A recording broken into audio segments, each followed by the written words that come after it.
Okay, keeping track of atoms. This worksheet is a mix of counting atoms and balancing equation. It's a good introduction to both. Just a reminder is that you can get a copy of this worksheet in the link in the description below. All right, let's go over number 1 together. A chemical equation is balanced if there is an equal number of each kind of atoms on both sides of the equation. Number 2, they want us to count the atoms in the formulas. If you forgot how to do that, remember to review the previous videos. Okay, let's do E for example.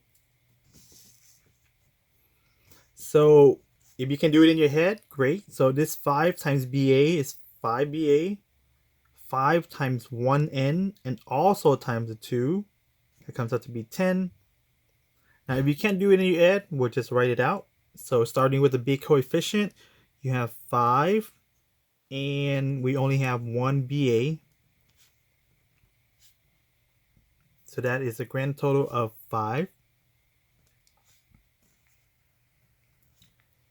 For the N, we have is our big 5 and we only have 1 N. And then because it's in a parenthesis, this 2 is also going to be distributed or multiplied. So we'll multiply that by 2. 5 times 1 times 2, that equals to 10. And last but not least is we have our big 5 times how many oxygen? There's 3 oxygen.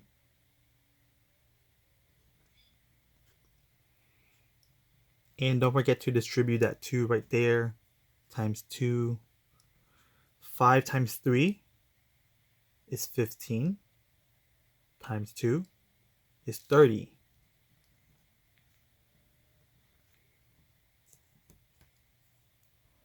Alright, so now it's your turn. Go ahead, spend a few minutes to finish the rest of number 2.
Okay, number 3.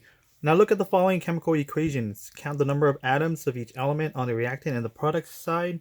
Determine if this statement is a balanced equation. So they're going to give us an equation. They already balanced it for us. Now we want to know is if the balancing right or wrong. Let's do 3b together. So we have 4. Again, we have a balancer right down the middle. We have an n over here, so there's 4n. We have 4 times H3, that's 12H. We have 6 times N, so that means we have more N, more nitrogen. So 6 times N is 6, so we'll add it to the 4 that we formerly had. That gave us a grand total of 10. And we have 6 times 1 oxygen, that's 6 oxygen. Okay, on the right hand side, we have is 5 times N2, that gave us 10. 6 times H2, that's 12. And 6 times just an O by itself, that's 6. And we can see that the both sides, left and the right side, equal to each other. So the equation is balanced, yes. All right, so now it's your turn to try. Work on A and C. Count the atoms and then check if it is balanced or not.